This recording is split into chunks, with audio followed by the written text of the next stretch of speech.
नमस्कार, capital TV का खास शो ऑपरेशन पाकिस्तान देख रहे हैं आप। मैं हूं आपके साथ पूजा। पाकिस्तान में इमरान खान की मौत की खबरों ने पूरे पाकिस्तान को उथल पुथल में धकेल दिया है।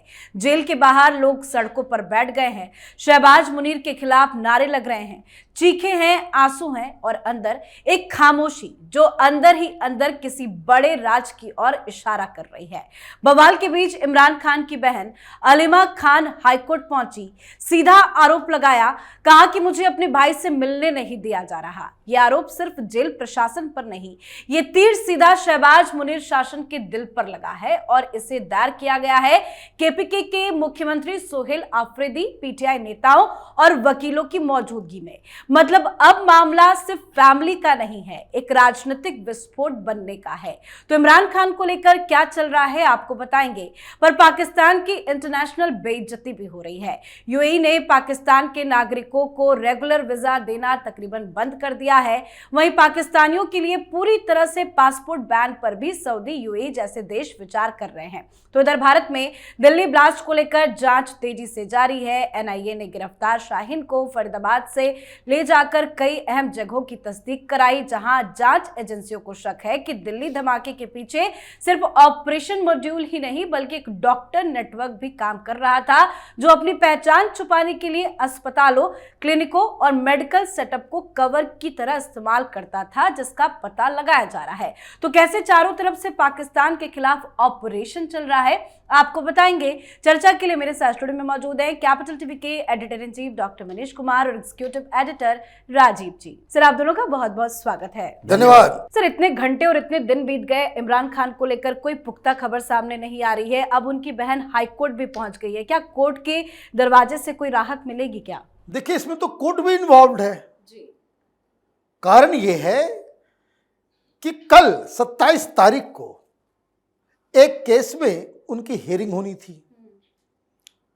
तो हियरिंग होती है तो दो तरीके से उनको पेश किया जाता है, आदर इंटरनेट के जरिए, वीडियो कॉल के जरिए, या फिर उनको डायरेक्टली कोर्ट में पेश किया जाता है। तो अचानक से ऐसा क्या हुआ कि आपने न सुनवाई की न कुछ किया, हाईकोर्ट ने कह दिया अब 27 दिसंबर, एक महीने आगे का तारीख दे दिया। भाई, ये काम आपने क्यों किया? और ये खबर कि उनकी हत्या कर दी गई है तो 3-4 दिनों से चल रही है। अगर हाईकोर्ट इसमें इन्वॉल्व नहीं है, हाईकोर्ट पाकिस्तान का वो अगर आर्मी से डरा हुआ नहीं है या मुनीर के इशारे पे काम नहीं कर रहा है, तो पहली चीज तो ऐसे भी कि किसी के अधिकार का हनन हो रहा है, हाईकोर्ट का ऑर्डर है, सुप्रीम कोर्ट का ऑर्डर है कि 4 दिन से ज्यादा किसी को भी आप सोलिटरी कन्फाइनमेंट में नहीं रख सकते, और अगर उसको ज्यादा एक्सटेंड करना है तो कोर्ट की अनुमति चाहिए, वो अनुमति है नहीं। कोर्ट के द्वारा यह कहा गया कि सप्ताह में आप वकील भी जाकर के मिल सकते हैं, परिवार के लोग भी मिल सकते हैं। इनफैक्ट कोर्ट ने यहां तक आदेश दिया कि आप पॉलिटिकल पार्टी के लीडर हैं तो आप पॉलिटिकल लीडर से अलग से मिल सकते हैं। ये सारी चीजें पहले हो चुकी है। 26 तारीख को यह विवाद वहीं से शुरू हुआ। पार्टी के लीडर्स को जाकर के मिलना था, वो गए, मिलने नहीं दिया गया। वहीं से तो शक पैदा हुआ। ये जो केपीके के मुख्यमंत्री है अफरीदी, ये तो 8 बार वो जेल के पास जाकर के अधिकारियों से मिलकर के आ गए, भाई मुझे मिलने दो, फिर भी मिलने नहीं दिया गया। तो इसका मतलब क्या है? इसका मतलब तो बिल्कुल साफ है, मीडिया चुप है, मीडिया के ऊपर पाबंदी है। और अब तो उनका बेटा भी लंदन से कह रहा है कि हमें प्रूफ चाहिए कि वो जिंदा है, और अगर ये प्रूफ नहीं, भाई सिंपल सा काम है, कोर्ट में पेशी थी, जज साहब को ही कह रहा था कि भाई ये कहाँ है, क्यों इस तरह की खबरें आ रही है, इसको वीडियो कॉल करके जरा बताओ या कोर्ट के अंदर एफिडेविट दो। आपने 1 महीना टाल दिया। तो ये टालम टोली का जब तक मामला चल रहा है, पाकिस्तान के अंदर लोग अब इस चीज को जान रहे हैं, समझ रहे हैं कि इमरान खान अब वापस नहीं आने वाले। वाकई में शक गहराता जा रहा है राजीव सर, और सवाल तो अब सीधा सीधा शहबाज से पूछा जा रहा है, आसिम मुनीर से पूछा जा रहा है इस पूरे केस में कि इमरान खान की मौत हुई है या नहीं, वो ठीक है या नहीं, ये जो भी पूरा मामला है, क्या इसमें शहबाज फंसते दिखाई दे रहे हैं? देखिए, फंस तो वहां के जनता रही है। हाँ। और खासकर सवाल उठाए जा रहे हैं पीटीआई के कार्यकर्ता नेताओं के ऊपर। कहाँ है तुम्हारा जज्बा?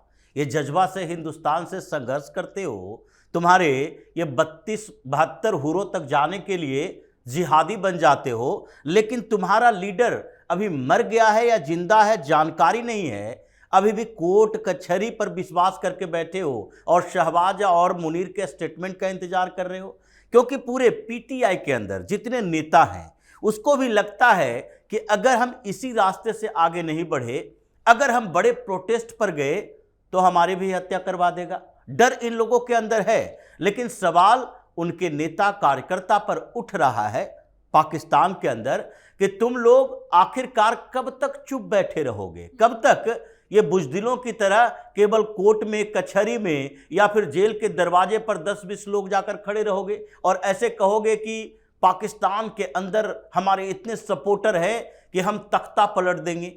अगर चुनाव सही तरीके से हो तो इमरान खान की पार्टी जीत जाएगी। अगर तुम्हारी पार्टी जीत जाएगी, अगर 30-40% भी वोट तुम्हारे पास है तो उन सबको लेकर सड़क पर उतरो, इस्लामाबाद का घेराव करो, मुनीर और शहबाज शरीफ का घेराव करो, और उसके बाद पता चलेगा कि इमरान खान के लिए इन लोगों ने क्या सोच कर रखा है। अगर वास्तव में वो जिंदा है तो उसे बाहर लाएगा, मर गया है तो उसके बारे में जानकारी देगा। अभी ये पनप रहा है।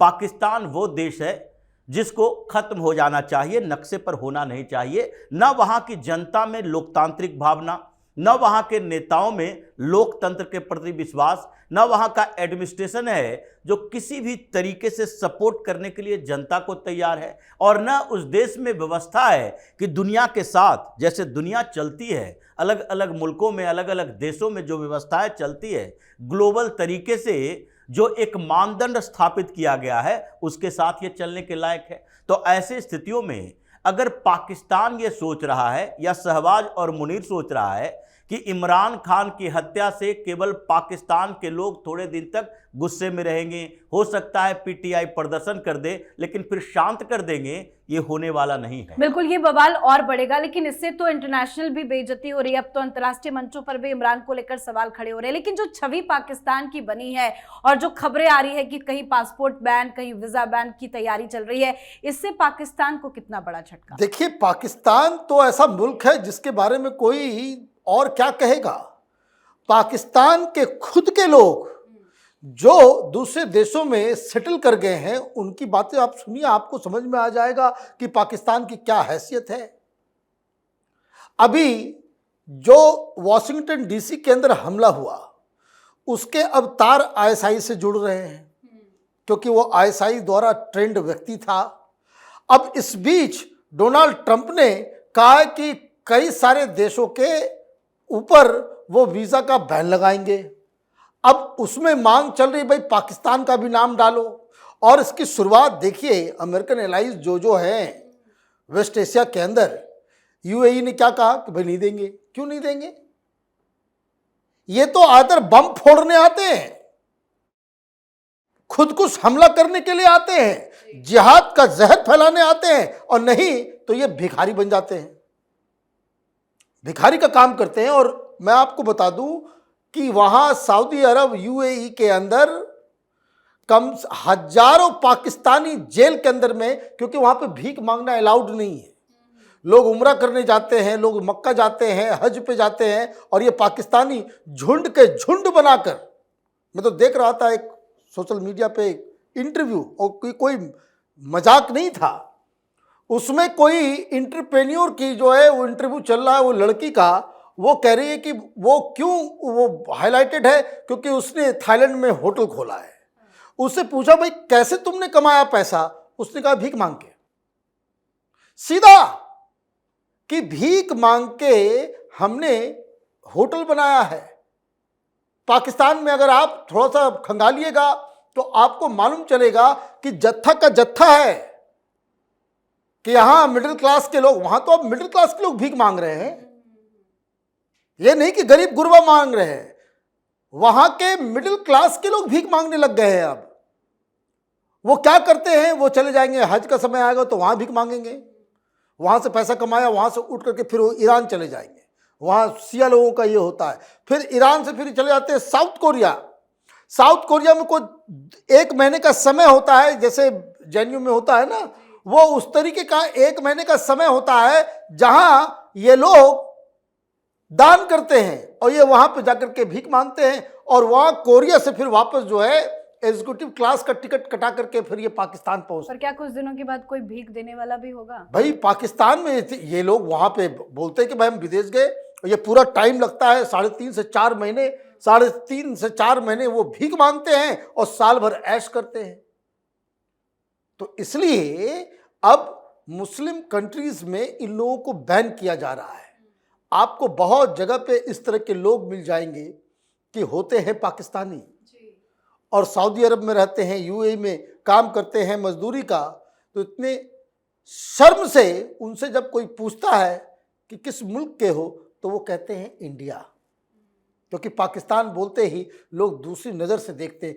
तो ये तो पाकिस्तान की स्टैंडिंग हो गई है, और धीरे धीरे आप देखिए कि पाकिस्तान की इन सारी हरकतों की वजह से ये पूरी दुनिया में बैन हो जाएगा। वाकई में तो ये तो अंतर्राष्ट्रीय बेइज्जती है। सर, दिल्ली ब्लास्ट को लेकर जांच कितनी आगे बढ़ी है, क्या क्या खुलासे अब तक हुए हैं? देखिए, दिल्ली ब्लास्ट में जो एनआईए अपनी जांच आगे बढ़ा रही है, उसमें देखा जा रहा है कि इन लोगों ने कहां से ऑपरेट करना शुरू किया था। ये केवल मेडिकल कॉलेज, मेडिकल यूनिवर्सिटी तक सीमित नहीं था। हाइड आउट कहां थे, कहां ये लोग छुप कर रहते थे, और अंडरग्राउंड होना होता था तो कहां जा सकते थे। 3 हाइड आउट मिले हैं केवल फरीदाबाद के अंदर, और फिर शाहीन को लेकर गया जहां पर ये रहती थी। उन जगहों पर कुछ डिजिटल एविडेंस मिले हैं कि ये पहले कहां से जाकर आई है। जैसे थाईलैंड की बात हुई थी, उसमें थाईलैंड में इसने किससे मुलाकात की, उसके बाद यूएई गई थी, वहां किससे मुलाकात हुई, और इन सब से अलावा पाकिस्तान जाकर किससे मुलाकात की। इन जगहों में कनेक्शन ढूंढे जा रहे हैं, जो लगभग ये माना ही जा रहा है कि आईएसआई के साथ इन सब का कनेक्शन है। ऑपरेट करने के लिए उन लोगों ने बीच का रास्ता अपनाया कि डायरेक्ट हमारा एजेंट इसमें इन्वॉल्व नहीं होगा, तो वो दूसरे लेयर एक बनाकर रखा था, जिसके लिए तुर्की का इस्तेमाल किया गया, अफगानिस्तान के क्षेत्रों का, उसके साथ साथ दुबई का इस्तेमाल किया गया, और फिर भारत में कश्मीर का इस्तेमाल किया गया कि अगर ये जांच आगे बढ़े तो सबसे पहले एक कश्मीर तक पहुंचे कि नहीं, ये लोकल लोगों का नेटवर्क था। ये भारत में ही अलगाववादी हैं, आतंकवादी जो है वो अलगाव की बात कर रहा है, कश्मीर की आज़ादी के लिए लड़ने वाला है, पाकिस्तान की इसमें कोई भूमिका नहीं है। तो अभी एनआईए उसी को तलाश कर रही है कि ये लोकल नेटवर्क के साथ कैसे आईएसआई के साथ जुड़ता है, और हमारे पास ये पुख्ता जानकारी होनी चाहिए। आगे हम यूएन में ये रिपोर्ट देंगे, और उसके साथ भारत सरकार अपनी तैयारी कर रही है कि देखते हैं भाई कब तक मोदी जी हम लोगों को बताते हैं कि बॉर्डर पर अब तैयारी पूरी हो चुकी है, अब पाकिस्तान के खिलाफ एक और स्ट्राइक करना पड़ेगा, जिसमें जैश और ये हाफिज से लेके दूसरे जो बैठे हुए हैं वहां पर, और जिन लोगों ने ऑपरेट किया है, जिन लोगों ने 1947 से अब तक के लिए, एक और रिपोर्ट आई है जिसमें कहा गया है कि पाकिस्तान का तो 47 के बाद से ही टारगेट रहा है भारत में प्रॉक्सी वार चलाना, एक साथ लड़ता भी है और अंदर से आतंकवादियों को भेजता भी है। तो अब अंतिम प्रहार की तैयारी पूरी तरह से चल रही है। जी बिल्कुल सर, बहुत बहुत धन्यवाद सर आप दोनों का। धन्यवाद। तो पाकिस्तान आज जिस मोड़ पर खड़ा है, वहां उसके चारों तरफ सिर्फ अंधेरा, सिर्फ बवाल और सिर्फ बेइज्जती नजर आ रही है। एक तरफ इमरान खान की मौत की खबरों ने पूरे मुल्क को दहशत में डाल दिया है, और दूसरी तरफ दुनिया पाकिस्तान को ऐसे देख रही है जैसे कोई डूबता जहाज, जिसे बचाने की कोशिश भी अब कोई नहीं करना चाहता। एक तरफ पाकिस्तान के अंदर सवाल, दूसरी तरफ दुनिया का अविश्वास, और तीसरी तरफ भारत की एनआईए का शिकंजा। तीनों दिशाओं से पाकिस्तान घिर चुका है। तो आप भी अपनी राय कमेंट करके लिखिएगा। देखते रहिए कैपिटल टीवी। नमस्कार।